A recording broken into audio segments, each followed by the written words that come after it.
السلام علیکم۔ کیسے ہیں آپ سب؟ میری دعا ہے کہ آپ جہاں رہیں خوش و آباد رہیں۔ سچ بیانی میں آپ سب کو خوش آمدید۔ آج کی کہانی اٹلی میں پیش آنے والا ایسا قصہ حیرت ہے، کلام اللہ کی طاقت کا پیش خیمہ جو دو دوستوں پہ گزری۔ روم نمبر 607۔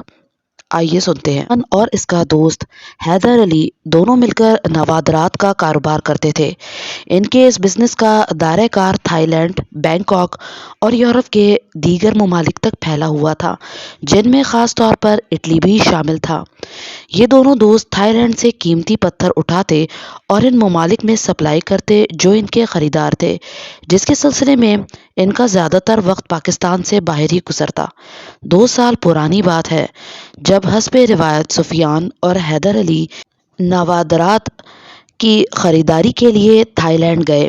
اس دفعہ انہیں اٹلی سے کوئی بہت بڑا خریدار ملا تھا، جس کی ڈیمانڈ کے مطابق قیمتی پتھر کی خریداری کے سلسلے میں یہ دونوں تقریباً 2 سے 3 دن تھائی لینڈ رکنے کے بعد اپنے سارے سامان سمیت اٹلی کے شہر روم جا پہنچے، جہاں وہ ڈیلر موجود تھا جس کو انہوں نے اپنی ڈلیوری پہنچائی تھی۔ یہاں تک پہنچتے پہنچتے انہیں تقریباً رات ہو چکی تھی۔ ایئرپورٹ کے آس پاس کسی ہوٹل میں کوئی روم خالی نہ تھا۔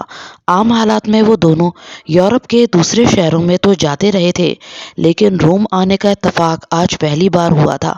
اسی وجہ سے وہ وہاں کے ہوٹل کے مطابق زیادہ معلومات نہ رکھتے تھے۔ پھر بھی ٹیکسی ڈرائیور کی کوششوں اور کچھ نیٹ سرچنگ کے بعد ایئرپورٹ سے تقریباً آدھا گھنٹہ کی مسافت پر انہیں ایک ہوٹل میں خالی کمرہ مل ہی گیا، جس پر ان دونوں نے اللہ کا شکر ادا کیا، ورنہ عام طور پر تعطیلات کے دنوں میں روم جیسے شہر میں سیاحوں کا رش اس قدر ہوتا ہے کہ خالی کمرہ ملنا محال ہو جاتا ہے۔ اگر انہیں یہ سب سے پہلے سے علم ہوتا تو یقیناً یہاں آنے سے قبل وہ اپنے ڈیلر کے ذریعے کسی ہوٹل میں روم بھی بک کروا لیتے۔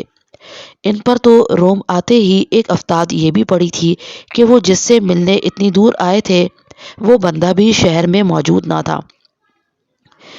پرزنف اچانک فیملی میں ہونے والی کسی ڈیتھ کے سبب 2 دن کے لیے شہر سے باہر تھا۔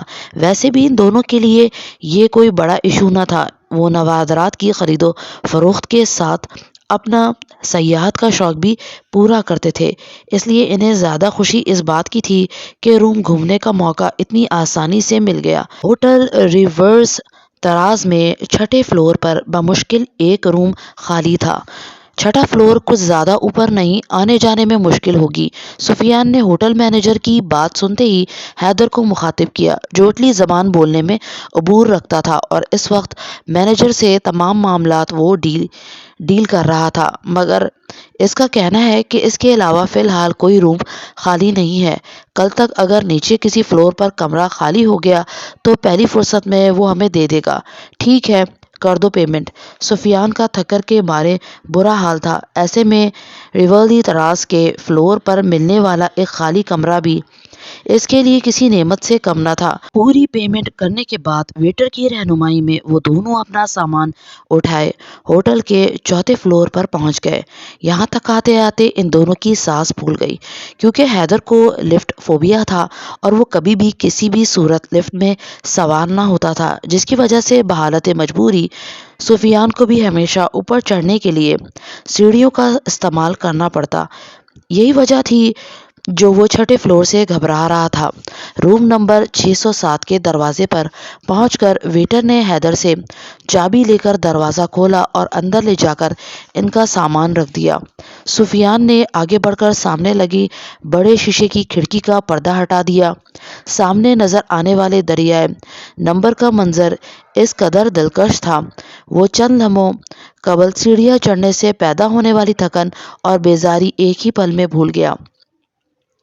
ویٹر سامان رکھ کر جا چکا تھا، حیدر بھی اس کے پیچھے ہی آن کھڑا ہوا۔ واؤ یار، کس قدر خوبصورت منظر ہے یہ! ہاں، اور اس کی خوبصورتی میں اضافے کی ایک وجہ شاید یہ بھی ہے کہ ہم اسے بلندی سے دیکھ رہے ہیں، سفیان نے اوپر سے نیچے دیکھتے ہوئے بے خودی سے کہا۔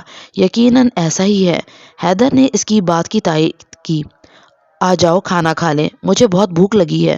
وہ ہوٹل آتے ہوئے کھانا ساتھ لے کر آئے تھے، کیونکہ یہاں آنے کے بعد انہیں حلال حرام کا بہت خیال رکھنا پڑتا، اور پھر کھانا کھا کر وہ دونوں ایسی گہری نیند سوئے کہ آنکھ صبح 11 بجے بمشکل کھلی، وہ بھی شاید سفیان کے فون آنے والی کسی کال سے، ورنہ تو وہ اسی طرح بے خود پڑے رہتے۔ لنچ کے بعد وہ دونوں ہوٹل کے سوئمنگ پول کی جانب آ گئے۔ سوئمنگ کا شوق دونوں میں سے کسی کو بھی نہ تھا، یہاں آنے کا ان کا مقصد صرف تفریح تھا۔ سوئمنگ پول کی ایک جانب موجود لکڑی کے بینچ پر یہ دونوں جا بیٹھے، جب ایک بوڑھا سا شخص ان کے سامنے آن کھڑا ہوا۔ کیا میں یہاں بیٹھ سکتا ہوں؟ اس کا سوال اٹالین میں تھا۔ جواب میں سفیان نے ذرا سا پرے سرک کر اس کے لیے جگہ بنا دی۔ شکریہ۔ بیٹھتے ہوئے وہ شکریہ ادا کرنا نہ بھولا۔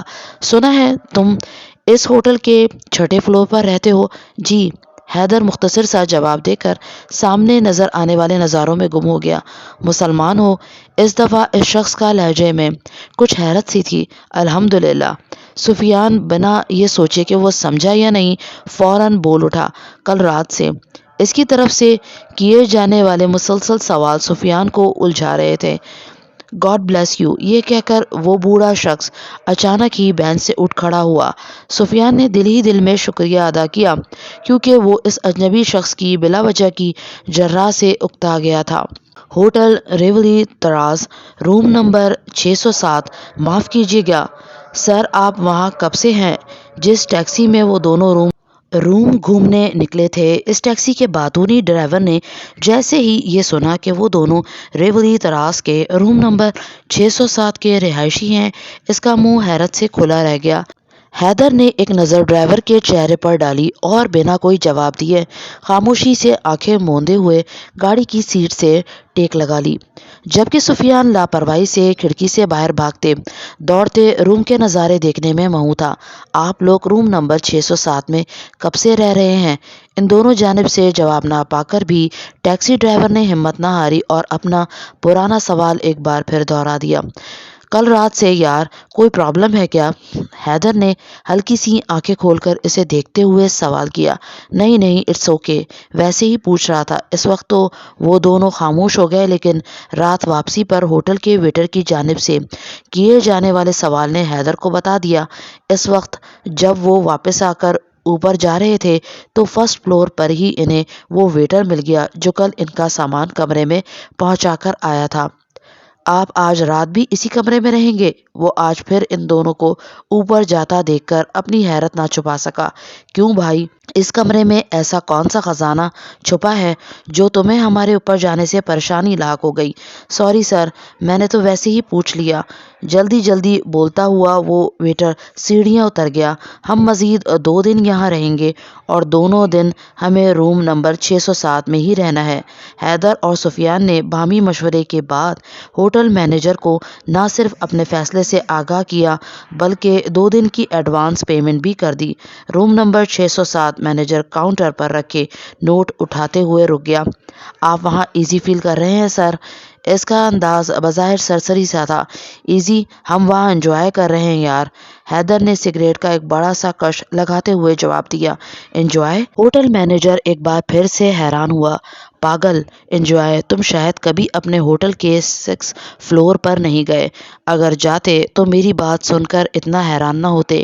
اس بار مینیجر نے بنا کوئی جواب دیے جلدی جلدی بل کاٹ کر سلپ اور کارڈ حیدر کے حوالے کر دیا۔ روم گھوم کر ان دونوں کی واپسی تقریباً 2 بجے ہوئے۔ جب وہ آہستہ آہستہ سیڑھیاں چڑھ کر اوپر جا رہے تھے، اسی پل اوپر سے نیچے اترتی ایک لڑکی ان سے ٹکرا گئی۔ تم دونوں وہی ایشین ہو نا جو روم نمبر 607 میں رہ رہے ہو؟ سفیان 3rd فلور کی جانب بڑھا ہی تھا جب لڑکی نے آواز دے کر روکتے ہوئے سوال کیا، جبکہ حیدر اوپر چڑھ چکا تھا۔ ہاں، مختصر سا جواب دے کر وہ وہیں کھڑا رہا تاکہ پتہ چلے لڑکی مزید کیا کہنے والی ہے۔ ایشور تمہیں اپنی حفاظت میں رکھے۔ سفیان نے اس کا جملہ سن کر غور کیا تو پتہ چلا وہ ایک انڈین لڑکی ہے۔ یہ کہہ کر وہ لڑکی رکی نہیں بلکہ تیز تیز سیڑھیاں اترتی نیچے چلی گئی۔ سفیان آہستہ آہستہ چڑھتا اوپر آیا تو حیدر فریش ہو کر اپنے بستر پر لیٹ چکا تھا۔ کیا کہہ رہی تھی وہ کالی میم؟ انگریزی لباس میں سانولی لڑکی دیکھ کر حیدر ہمیشہ یہی جملہ کسا کرتا تھا، وہی ایک سوال۔ سفیان نے اسٹینڈ پر لگا تولیہ اٹھاتے ہوئے جواب دیا۔ روم نمبر 607۔ حیدر نے سوالیہ انداز میں پوچھا۔ ہاں یار، سمجھ نہیں آتا ان 3 دنوں میں کوئی 300 لوگ ایک ہی بات بار بار کیوں پوچھ رہے ہیں؟ لعنت بھیجو سب پر۔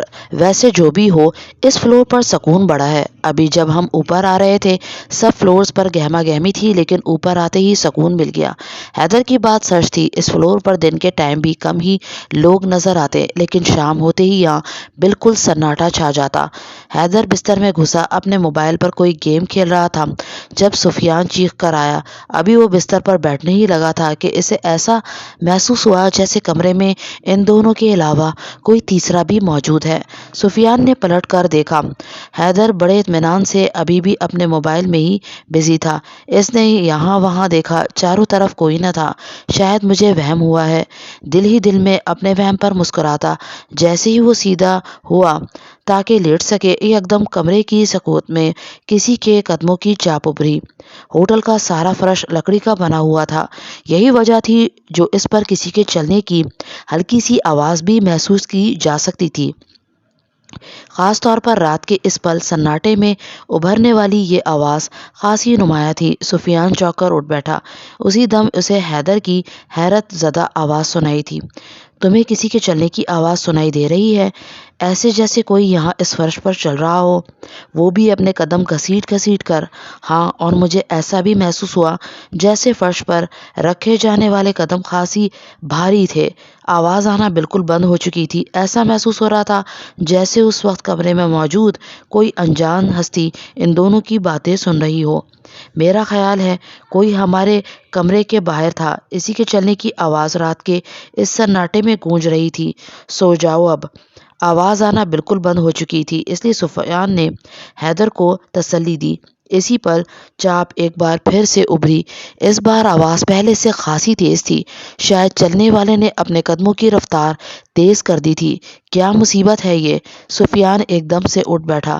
صبح مجھے ڈائننگ ہال میں ایک لڑکی ملی تھی جس نے یہ مشورہ دیا تھا کہ ہمیں پہلی فرصت میں یہ روم چھوڑ دینا چاہیے، لیکن میں نے اس کی کسی بات پر کوئی توجہ نہیں دی۔ شاید وہ مجھے کچھ اور بھی بتانا چاہ رہی تھی۔ حیدر بھی دوبارہ ابھرنے والی آواز سن کر اٹھ بیٹھا۔ اسی پل کمرے میں لکڑی کا بھاری فرنیچر بری طرح لرزنے لگا۔ میرا خیال ہے زلزلہ آ گیا ہے۔ خوفزدہ حیدر بستر پر اٹھ بیٹھا، مگر اسی لمحے کسی نے اس کا بیڈ اٹھا کر زمین سے اوپر کر دیا۔